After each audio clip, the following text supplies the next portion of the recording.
भारत माता की। भारत माता की। मंच पर विराजमान मंत्री परिषद के मेरे साथी और यहां के लोकप्रिय सांसद श्रीमान वीके सिंह, केंद्र में मंत्री परिषद के मेरे साथी श्री महेश चंद्र जी शर्मा,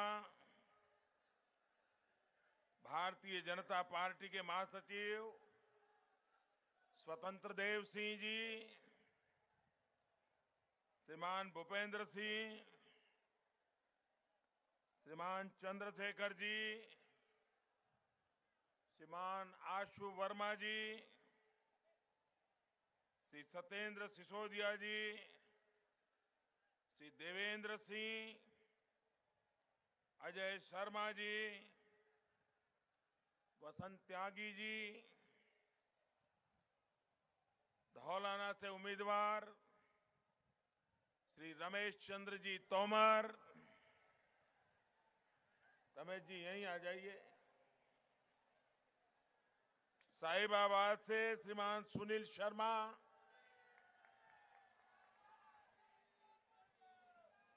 गाजियाबाद से श्रीमान अतुल गर्ग, लोनी से श्रीमान नंद किशोर गुर्जर, मुरादनगर से श्रीमान अजीत पाल त्यागी,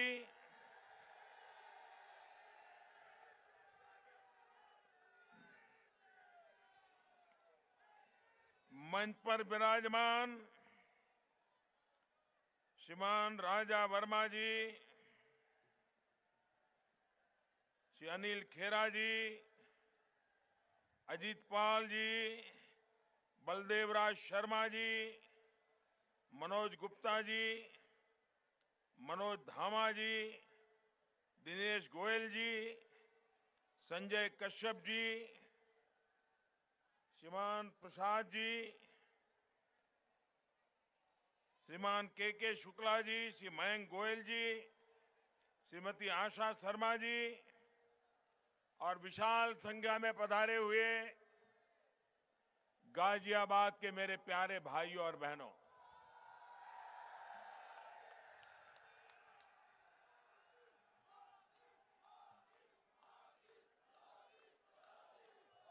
मैं सबसे पहले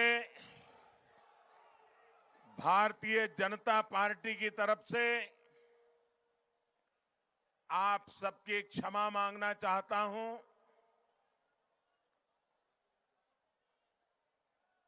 मैं देख रहा हूं कि मैदान के बाहर ये टीवी वालों का सारा कारोबार के भी पीछे इतनी बड़ी संख्या में लोग खड़े हैं। मैदान छोटा पड़ गया, आप लोग अंदर आ नहीं पाए, इसलिए मैं सबसे पहले आपको जो असुविधा हुई है इसके लिए पार्टी की तरफ से क्षमा मांगता हूं। लेकिन साथ साथ मैं हृदय से आपका अभिनंदन करता हूं, आपके इस हौसले का, आपकी इस डिसिप्लिन का। मैं तहे दिल से आप सबका, मैं देख रहा हूं हजारों की तादाद में लोग वहां खड़े हैं। शायद आपको सुनाई देता है कि नहीं देता मैं जानता नहीं हूं, तो भी आप इतनी बड़ी संख्या में आशीर्वाद देने के लिए आए। मैं आपका बहुत बहुत आभारी हूं, बहुत बहुत आभारी हूं। भाइयों बहनों,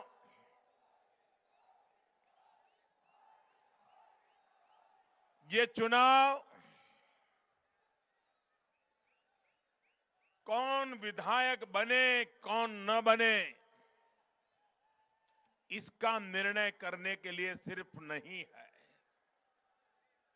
ये चुनाव किस दल की सरकार बने, किस दल की न बने, सिर्फ उसका फैसला करने के लिए भी नहीं है। ये चुनाव 14 साल से उत्तर प्रदेश में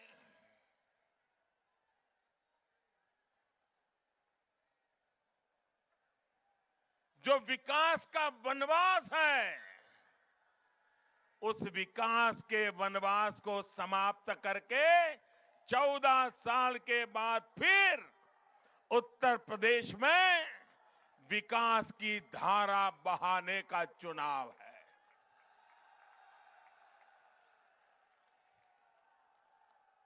भाइयों बहनों, ये चुनाव उत्तर प्रदेश का है कि नहीं है? ये चुनाव उत्तर प्रदेश का है कि नहीं है? ये चुनाव मुख्यमंत्री तय करने के लिए है कि नहीं है? ये उत्तर प्रदेश की सरकार बनाने के लिए है कि नहीं है? आप मुझे बताइए, यहां जितने भी लोग चुनाव प्रचार कर रहे हैं, उन लोगों ने अपने चुनाव प्रचार में, जो लोग सरकार में है, उन्होंने 5 साल के काम का हिसाब देना चाहिए कि नहीं देना चाहिए? सपा वालों ने 5 साल उन्होंने क्या किया, इसका उत्तर देना चाहिए कि नहीं देना चाहिए? उत्तर प्रदेश में भी उत्तर नहीं देते हैं तो ये उत्तर प्रदेश को उत्तम प्रदेश कैसे बनाएंगे?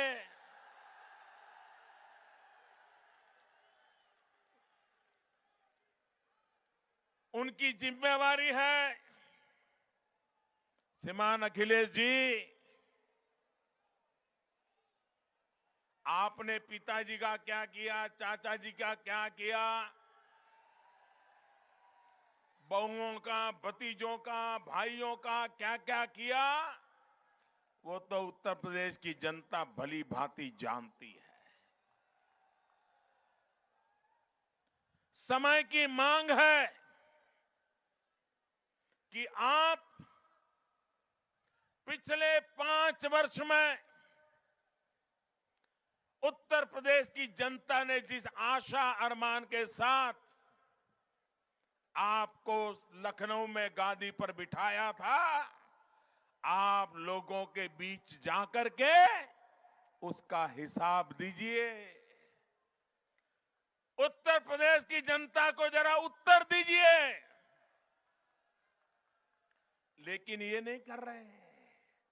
ये जितने भी लोग यहां से हो या बाहर से आए हो, मोदी ने क्या किया, मोदी ने क्या किया, दिल्ली सरकार क्या कर रही है, मोदी ने ऐसा किया, मोदी ने वैसा किया। अरे जब 2019 का चुनाव आएगा, ये मोदी सामने से आकर के हिसाब देगा, सामने से आकर। अभी तो जिम्मेवारी आपकी है, आप जवाब दीजिए। आपने उत्तर प्रदेश की जनता की भलाई के लिए क्या काम किया है? भाइयों बहनों, जब अखिलेश जी मुख्यमंत्री बने, मैं मुलायम सिंह जी का आदर करने वाला व्यक्ति रहा हूं।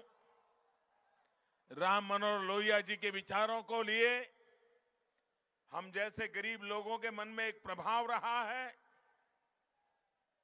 अखिलेश जी जब चुन करके आए, हमें लगता था ये नौजवान है, कुछ पढ़ा लिखा है, जरूर कुछ उत्तर प्रदेश में अच्छा करने की कोशिश करेगा। लेकिन 5 साल के भीतर भीतर आपने निराश करके रख दिया, उत्तर प्रदेश का विनाश करके रख दिया।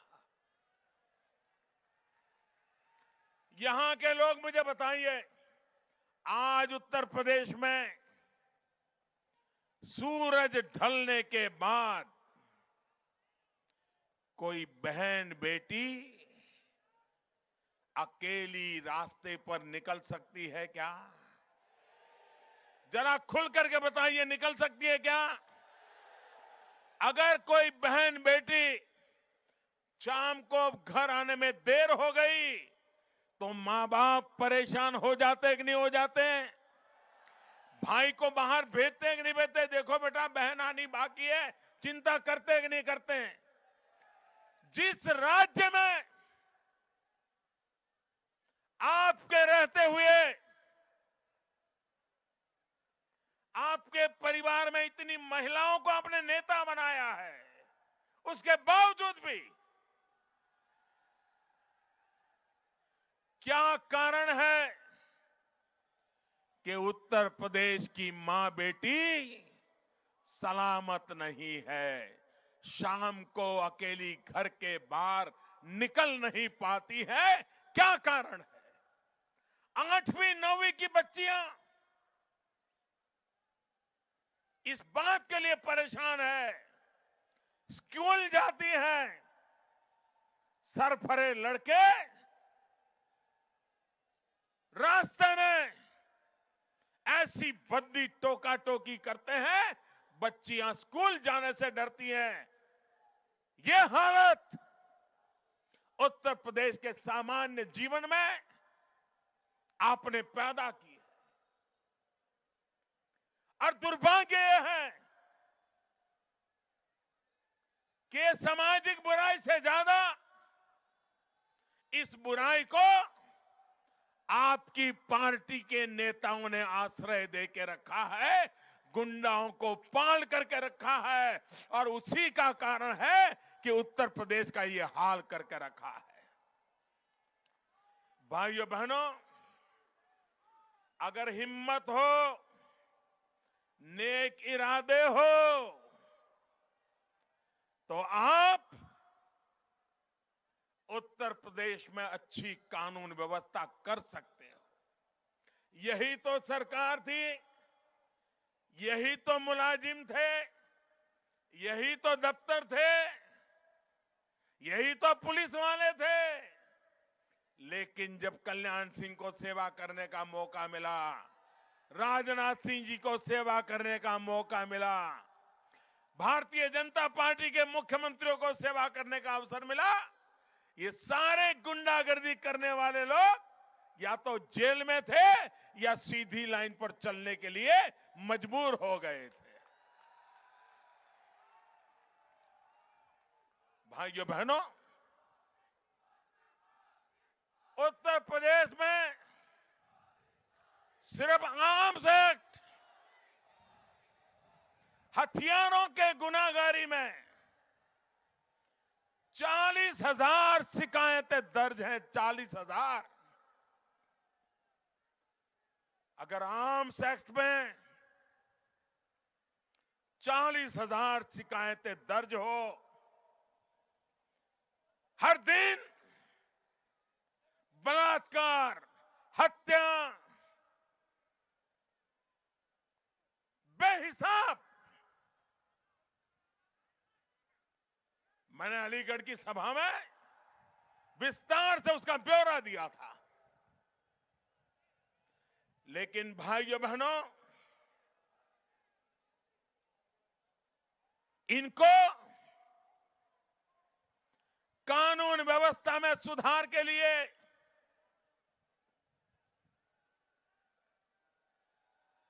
न उनको चिंता है, न उनको जिम्मेवारी लगती है।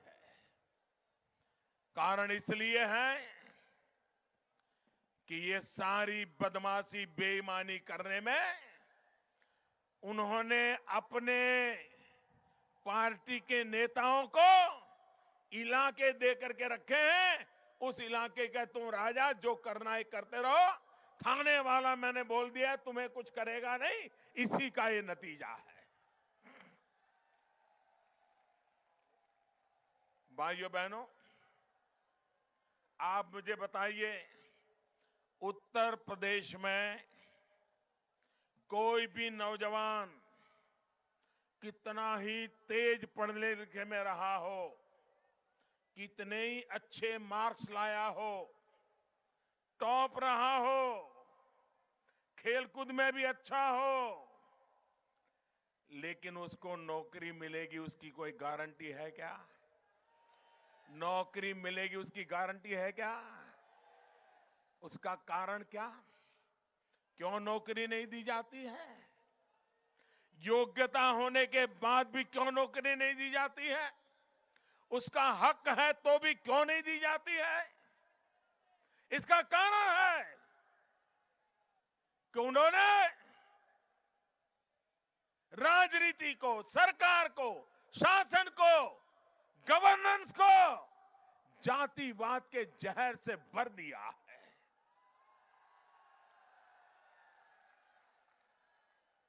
और उसके कारण उत्तर प्रदेश के नौजवान जिनका हक है वो हक छीन लिया गया है।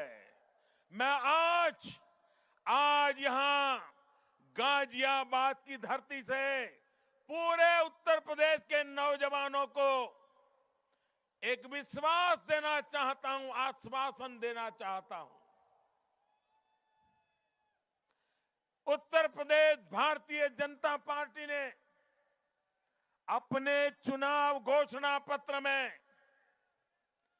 घोषणा की है और भारतीय जनता पार्टी का चुनाव घोषणा पत्र नहीं होता है, वो संकल्प पत्र होता है। संकल्प पत्र। भारतीय जनता पार्टी ने अपने संकल्प पत्र में कहा है कि उत्तर प्रदेश में हमारी सरकार बनने के बाद तुरंत नौकरियों की भर्ती में जो घोटाले हुए हैं, हकदार के साथ जो अन्याय हुआ है, उसकी जांच की जाएगी और जिसका हक बनता है उनको नौकरी में लगाया जाएगा, ये हमने कहा। भाइयों बहनों, आपने मुझे प्रधानमंत्री बनाया है, उत्तर प्रदेश ने मुझे संसद में भेजा है। उत्तर प्रदेश के नौजवानों को न्याय दिलाने के लिए जैसे ही भारतीय जनता पार्टी की उत्तर प्रदेश में सरकार बनेगी, मैं नौजवानों के हित का काम करवा के रहूंगा। ये मेरा वादा आपको है। भाइयों बहनों, आपको जानकर के खुशी होगी, जब केंद्र में आपने मुझे जिम्मेवारी दी, प्रधानमंत्री के रूप में मुझे आपने काम दिया और मैंने देखा कि इस देश को किसी ने जो सबसे ज्यादा बर्बाद किया है तो भ्रष्टाचार के दीमक की तरह भ्रष्टाचार ने देश को तबाह करके रख दिया है। इस भ्रष्टाचार से देश को मुक्ति दिलानी चाहिए कि नहीं दिलानी चाहिए? ये भ्रष्टाचार जाना चाहिए कि नहीं जाना चाहिए? किसी ने तो भ्रष्टाचार के खिलाफ लड़ना चाहिए कि नहीं लड़ना चाहिए? आप मुझे बताइए, क्या ये उत्तर प्रदेश में भ्रष्टाचार चालू रहेगा और मैं दिल्ली में बैठ करके भ्रष्टाचार हटाना चाहूंगा तो जाएगा क्या? जाएगा क्या? तो उत्तर प्रदेश में से भी भ्रष्टाचार हटाना पड़ेगा ना। तो जिनके कारण भ्रष्टाचार आता है उनको भी तो हटाना पड़ेगा कि नहीं पड़ेगा? तो ये सरकार को हटाओगे कि नहीं हटाओगे? भाइयों बहनों, जब तक ऐसी सरकारों को सजा नहीं दोगे, भ्रष्टाचार के खिलाफ लड़ाई पूरी नहीं होगी। और इसलिए भ्रष्टाचार के खिलाफ जो मेरी लड़ाई है उसमें मुझे उत्तर प्रदेश का साथ चाहिए, उत्तर प्रदेश के आशीर्वाद चाहिए। केंद्र में जब मैं प्रधानमंत्री के रूप में जिम्मेवारी दी तो मैंने देखा कि सरकार में सबसे ज्यादा नौकरी करने वाले लोग वर्ग 3 और 4 के होते हैं। मध्यम वर्ग परिवार से होते हैं, गरीब परिवार से होते हैं, दलित समाज से होते हैं, पिछड़े वर्ग से होते हैं, महिलाएं होती है। लेकिन भाइयों बहनों, उसके ऊपर तो बहुत कम लोग होते हैं नौकरी में। सबसे ज्यादा वर्ग 3 और 4 में होते हैं, लाखों की तादाद में होते हैं। और उनकी एक 100 लोगों की जगह के लिए अगर एडवर्टाइजमेंट आती है तो हजारों लोग अप्लाई करते हैं। लिखित एग्जाम में हजारों लोग पास हो जाते हैं। फिर इंटरव्यू चलता है। इंटरव्यू भी कैसे चलता है? जैसे वो भेड़ बकरियों को धक्का मार मार करके निकालते हैं ना। एक आया, इंटरव्यू वाले बैठे, चेहरा देखा, अच्छा आगे जाओ, नाम पूछ लिया, आगे जाओ, गांव पूछ लिया, आगे जाओ। 30 सेकंड, एक नौजवान को 30 सेकंड मिलते हैं। अभी तक मुझे समझ नहीं आता है कि दुनिया में ऐसा कौन सा विज्ञान है, ऐसा कौन सा तीसरी नजर है कि 30 सेकंड में पता चल जाए कि ये नौकरी में रखने जैसा है कि नहीं रखने जैसा है। ये पोलम पोल था कि नहीं भाई? ये पोलम पोल था कि नहीं था? ये भ्रष्टाचार का खजाना खोलने का रास्ता था कि नहीं था? ये बेईमानी थी कि नहीं थी? जो इंटरव्यू देने जाता था, उसको जब इंटरव्यू कॉल आता था तो घूमता था, मिलता था लोगों को, यार किसी नेताजी से पहचान करा दो ताकि मेरा काम हो जाए। पहचान ढूंढता था, पहचान। और पहचान नहीं होती थी, वो काले धन का कारोबार होता था, भ्रष्टाचार होता। 50,000 लाओगे तो ये दूंगा, 20,000 लाओगे तो ये दूंगा, 2 लाख लाओगे तो ये दूंगा। ये चलता था कि नहीं चलता था? भाइयों बहनों, गरीब मां अपने गहने बेच करके बेटे को नौकरी दिलवाने के लिए भ्रष्टाचार में पैसे देने के लिए मजबूर होती थी। गरीब किसान अपने बेटे को पट्टे वाले की नौकरी मिल जाए, ड्राइवर की नौकरी मिल जाए, इसलिए खेती जमीन गिरवी रख करके भ्रष्टाचार के लिए पैसे देता था ताकि एकाध बच्चे को कहीं सरकार में जगह मिल जाए। हमने आकर के निर्णय किया कि लिखित परीक्षा में जो पास होंगे उनकी एग्जाम भी कंप्यूटर लेगा। कंप्यूटर तय करेगा कि ज्यादा मार्क वाले कौन लोग हैं। कोई इंटरव्यू नहीं किया जाएगा, किसी को बुलाया नहीं जाएगा, किसी की पहचान की जरूरत नहीं पड़ेगी। कंप्यूटर तय करेगा, पहले जो 100 हो गए उनको नौकरी मिल जाएगी और उसके घर चिट्ठी चली जाएगी। भ्रष्टाचार गया कि नहीं गया? जा सकता है कि नहीं जा सकता है? हमें हिंदुस्तान में सभी राज्यों को लिखा कि जो काम हमने किया है आप भी राज्य में लागू करो। आज मुझे दुख के साथ कहना पड़ रहा है कि उत्तर प्रदेश का मैं सांसद हूं, उत्तर प्रदेश से ने मुझे प्रधानमंत्री बनाया, लेकिन उत्तर प्रदेश सरकार ने मेरी बात मानी नहीं। वो कागज को फाइल में बंद करके रख दिया, क्योंकि अगर इंटरव्यू बंद हो जाएंगे तो अपने पराये का खेल नहीं होगा,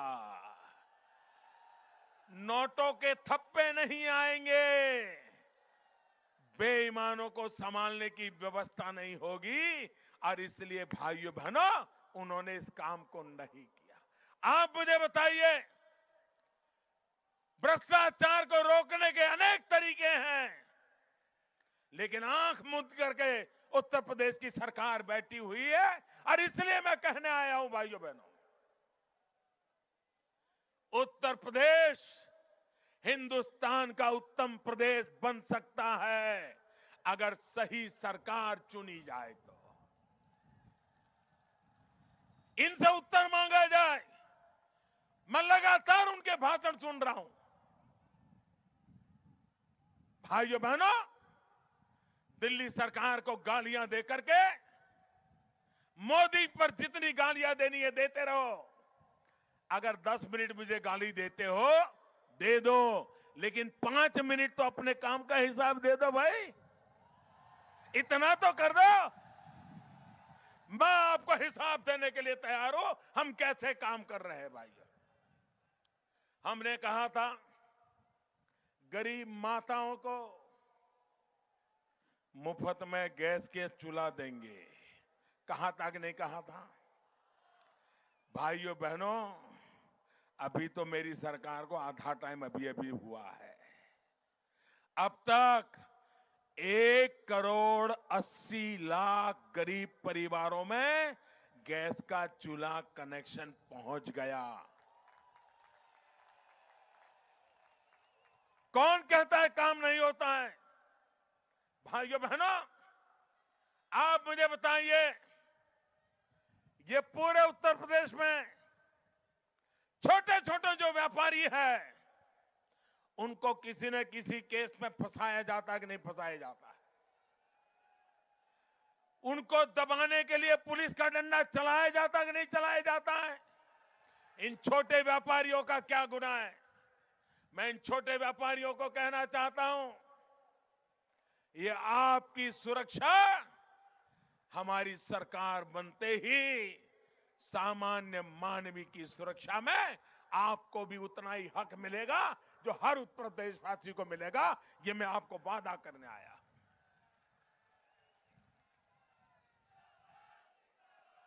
भाइयों बहनों,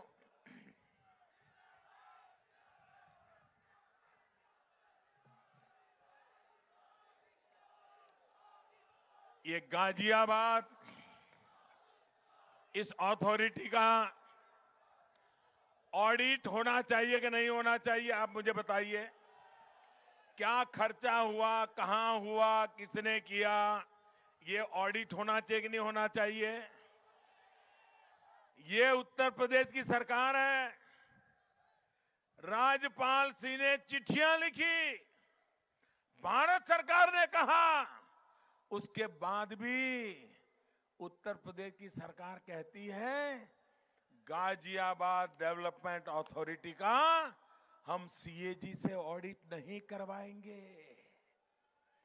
दाल में कुछ काला है,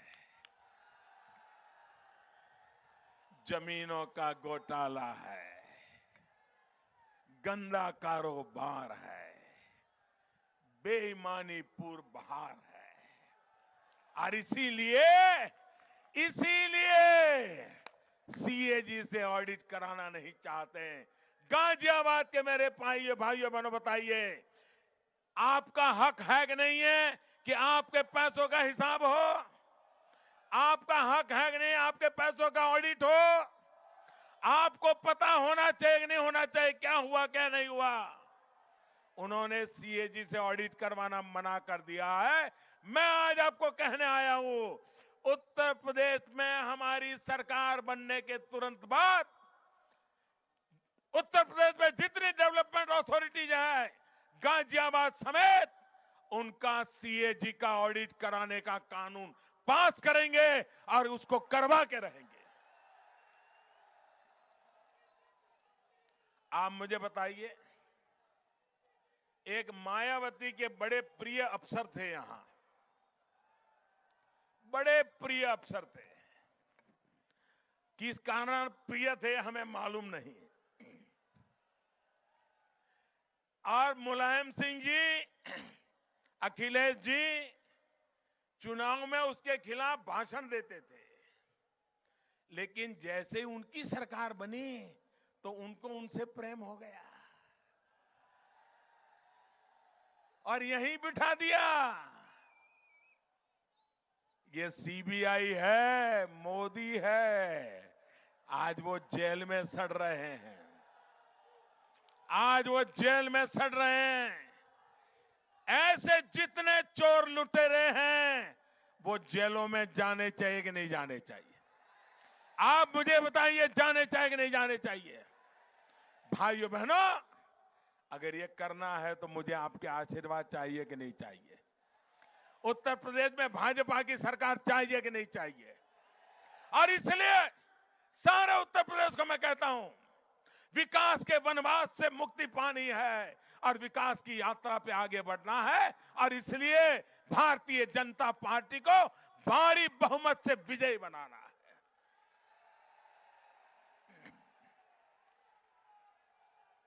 सपा हो या बसपा, और कांग्रेस ने तो पूरे देश को डुबाया भाइयों, पूरे देश को डुबाया, और वो भी डूब गए। ये अखिलेश जी इतने डरे हुए हैं कि जो मले उसको गले लगा लेते हैं। वरना कोई डूबती नाव में पैर रखता है क्या? डूबती नाव में कोई पैर रखता है क्या? उनको वो भी पसंद आ गई, कहीं बच जाए। लेकिन मेहरबान, आपने 5 साल ऐसा कारोबार किया है कि अब उत्तर प्रदेश की जनता आपको बचने नहीं देगी। उत्तर प्रदेश की माताएं बहनें आपका हिसाब लेके रहेगी। उत्तर प्रदेश का नौजवान अपना भविष्य खुद तय करेगा, आपके भरोसे रहने के लिए तैयार नहीं है। और इसलिए भाइयों बहनों, मैं आपसे कहने आया हूं, इन्होंने कैसा कारोबार चलाया है। मेरे किसान भाइयों बहनों, ये गाजियाबाद के अगल बगल के गांवों में मेरे किसान भाई बहन रहते हैं। किसान भाइयों बहनों ने, उनको आत्महत्या करने के लिए मजबूर होना पड़ता है। बेईमान लोग उनकी जमीन छीन लेते हैं। किसानों की जमीन के लुटेरे राजनीतिक दल के नेता बनकर के बैठे हुए हैं। ये किसानों की जमीनों के ठेकेदारों को, लूटने वालों को जेलों में भेजना चाहिए कि नहीं भेजना चाहिए? जिन जिन किसानों की, गरीब आदमी की जमीन हड़प कर गए हैं, वो जमीन वापस लौटानी चाहिए कि नहीं लौटानी चाहिए? हमने तय किया है, ये जमीन माफियाओं के लिए भारतीय जनता पार्टी की सरकार बनते ही उनके खिलाफ एक स्पेशल टास्क फोर्स बनाया जाएगा, स्पेशल पुलिस का यूनिट बनाया जाएगा। और ये जमीन लूटने वालों से जमीन लेकर के, जिन गरीबों की, मध्यम वर्ग के लोगों की जमीन लूट ली गई है, वो उनको वापस दिला दी जाएगी। भाइयों बहनों, ये हमारा गाजियाबाद दिल्ली के पास में है, दूर नहीं है। आप मुझे कहिए, एक बड़े शहर जैसा इसका विकास संभव था कि नहीं था? था कि नहीं था? दिल्ली में जिनको घर चाहिए वो बेचारा गाजियाबाद, नोएडा की तरफ आता है। और बिल्डरों ने क्या करके रखा है? पैसा ले लो, 2 साल 4 साल मकान बन रहा है, बन रहा है, बन रहा है, मकान मिल ही नहीं रहा है। और बन गया तो किसी और को बेच दिया, ज्यादा पैसा मिल गया। सामान्य मानवी जिंदगी भर की कमाई बचा करके एक छोटा सा फ्लैट खरीदना चाहता है, अपना घर बनाना चाहता है।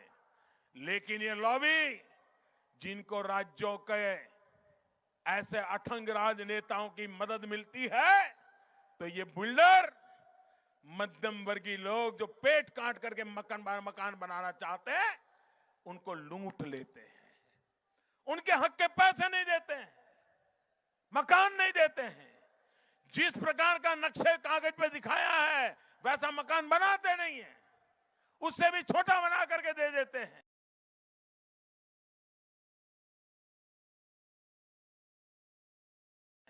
हर प्रकार से बेईमानी करते हैं। भाइयों बहनों, ये पीड़ा कोई आज की नहीं है, 3-4 दशक से समस्या है। ये दिल्ली में बैठी हुई केंद्र सरकार की जिम्मेवारी थी कि वो कानून बनाए, कानून बना करके मध्यम वर्गीय लोग जो मकान बनाना चाहते हैं, ये बिल्डर लोग उसको लूटते हैं, उनको रक्षा दी जाए। आज मैं उत्तर प्रदेश की जनता को अपना हिसाब दे रहा हूं, हमने वो कानून बना दिया, रियल एस्टेट का कानून बना दिया। और आज किसी भी सामान्य नागरिक को इस प्रकार की जो धोखाधड़ी करने वाले बिल्डर है, मकान के नाम पर लूट नहीं सकते। जो बात करार की गई है वैसा मकान देना पड़ेगा, और नहीं देगा, अगर शिकायत करेगा तो उसकी जिंदगी जेल में जाएगी भाई। ये काम हम करते हैं। आप मुझे बताइए, भारत सरकार ने एक फसल बीमा योजना लाई। पहली बार देश में, दिल्ली में हमने एक ऐसी सरकार, आपने मुझे काम दिया है कि हमारी सरकार ने प्रधानमंत्री फसल बीमा योजना लाई। आप कल्पना कर सकते हैं कैसी बीमा योजना है? अगर बारिश हुई नहीं और जब आपको बुआई करनी थी, मौसम ने मदद नहीं की, बुआई नहीं हो पाई, अगर बुआई नहीं हो पाई तो भी आपकी कितनी एकड़ जमीन है, कितनी पैदावार हो सकती है, उसका हिसाब किताब लगा करके बुआई नहीं की है तो भी फसल बीमा का पैसा दिया जाएगा। ऐसा बीमा हम लाए हैं। फसल काटने के बाद, फसल हो गई, मानो अच्छी हो गई, और फसल काटने के बाद खेत में आपने फसल खड़ी करके रखी है, ट्रैक्टर या ट्रक आने वाला है, बाजार में जाने की तैयारी है, और अचानक ओले गिर गए, बारिश आ गई और फसल खराब हो गई, तो भी बीमा का पैसा मिलेगा। ऐसा बीमा हमने देने का काम किया है। भाइयों बहनों, ये फसल बीमा में हमने 2% और 1.5% का ही खर्चा किसान के जिम्मे लगाया है। 98%, 98% इसका भुगतान सरकार करेगी। किसान को सिर्फ 2% या 1.5% देना है। लेकिन उसके बावजूद भी ये किसानों की दुश्मन उत्तर प्रदेश की सरकार अभी तक सिर्फ उत्तर प्रदेश में 14% किसानों तक ये प्रधानमंत्री फसल बीमा योजना उन्होंने पहुंचाई। सिर्फ 14%। 80-85% किसान अभी भी उसे वंचित रखे गए हैं। और हम जहां भाजपा की सरकार है, राजस्थान में 53% किसानों का बीमा हो गया। महाराष्ट्र में करीब 50% का हो गया। मध्य प्रदेश करीब 50% का हो गया। लेकिन ये उत्तर प्रदेश की सरकार देखिए किसानों के साथ कैसा अन्याय कर रही है। सिर्फ 14% लोगों का उन्होंने बीमा लिया है। भाइयों बहनों, आप मुझे बताइए, मेरे गन्ना किसान, 2014 के चुनाव में मैंने कहा था गन्ना किसानों का बकाया दिया जाएगा। 22,000 करोड़ रुपया था। हमने आकर के सारी गतिविधि की, किसानों के खाते में सीधा बेनिफिट ट्रांसफर किया और 32 लाख किसानों को सीधा पैसा दिया। 98% भुगतान हमने करवा दिया था। क्या कारण है कि उत्तर प्रदेश की सरकार आज भी जिन किसानों का भुगतान बाकी रहा है, इतनी जिम्मेवारी उठाने को तैयार नहीं है। और मैं उत्तर प्रदेश में भारतीय जनता पार्टी को बधाई देता हूं। 2 महत्वपूर्ण संकल्प किए उन्होंने। मेरे किसान भाई इसको समझे, ये उत्तर प्रदेश के भारतीय जनता पार्टी का संकल्प है और मैं भी उत्तर प्रदेश का एमपी हूं। जैसे ही बीजेपी की सरकार बनेगी, पहले ही दिन ये काम मैं उनसे करवा लूंगा, मैं आपको वादा करता। एक काम उन्होंने कहा है कि जो छोटे किसान हैं उन किसानों का कर्ज माफ किया जाएगा। जैसे ही उत्तर प्रदेश में भाजपा की सरकार बनेगी, पहला काम, ये जिम्मेवारी मैं लेता हूं, जैसे ही सरकार बनेगी पहला काम मैं उनसे करवा के रहूंगा, ये मैं आपको कहता हूं। और दूसरा काम, फसल बीमा के काम के लिए गांव-गांव लोग जाएंगे। साल भर के अंदर अधिक से अधिक किसान फसल बीमा लेकर के सुरक्षा का महसूस करे, इसका काम हम करेंगे। भाइयों बहनों, भाइयों बहनों, मैं हैरान हूं, ये क्या समाजवाद है। मैं तो हैरान हूं जी। भाइयों बहनों, न मुझे उनकी समझ में आती है, न मुझे उनका समाजवाद समझ में आता है। भारत सरकार गरीबों को 2 टाइम अन्न मिले, इसके लिए पूरी तिजोरी खाली कर देती है।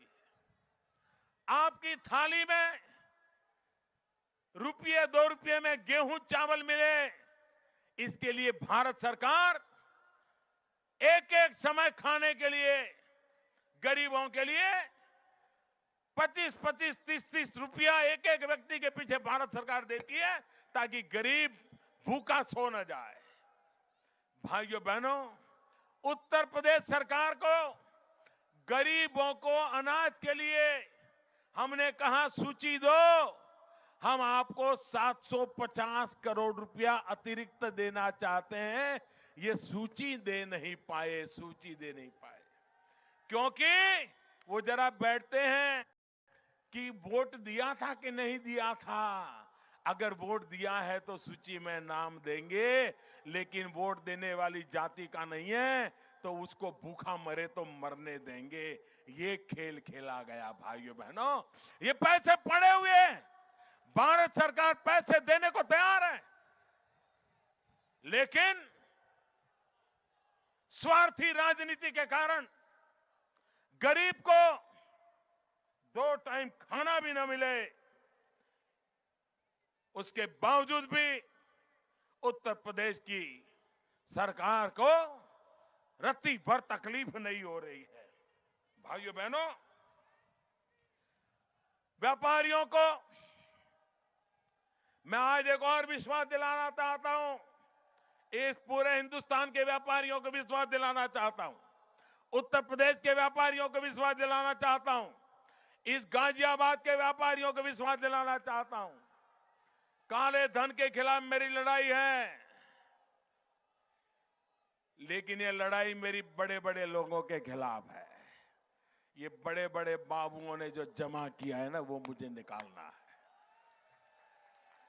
बड़े बड़े पदों पर बैठ करके लूटा है, उनसे निकालना है।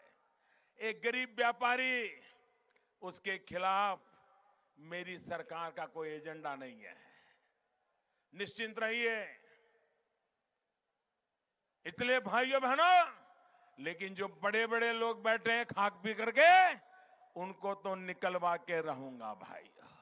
कितना ही बड़ा बाबू क्यों न हो, कितना ही बड़ा राजनेता क्यों न हो, कितना ही बड़ा मंत्री क्यों न, आपने देखा होगा कर्नाटक में कांग्रेस के एक मंत्री के यहां से 150 करोड़ निकाल दिया, 150 करोड़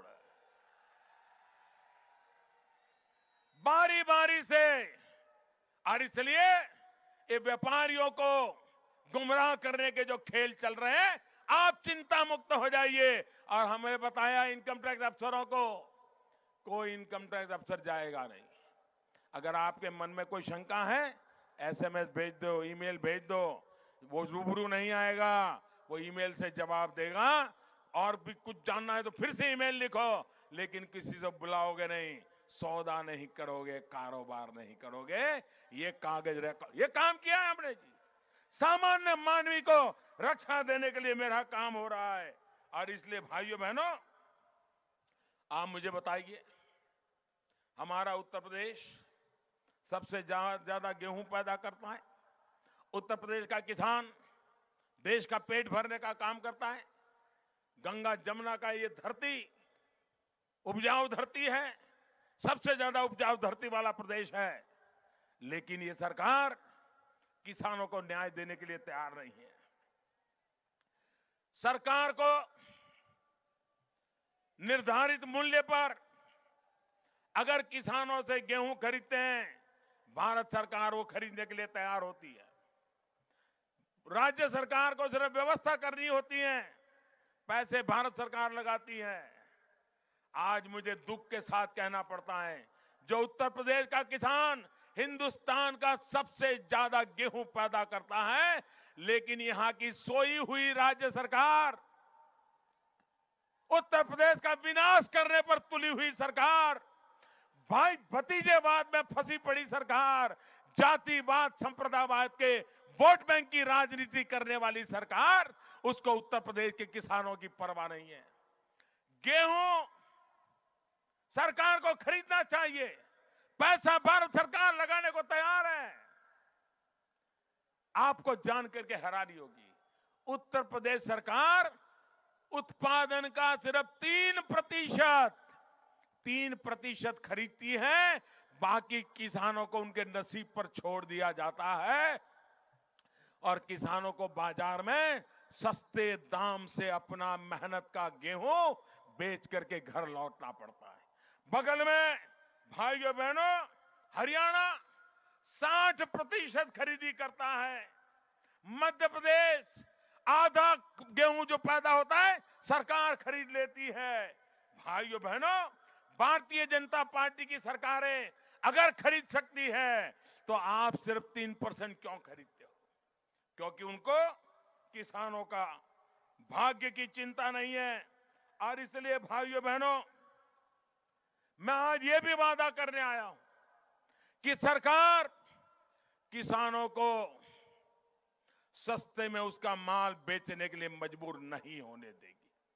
हमने इनाम काम की योजना बनाई है।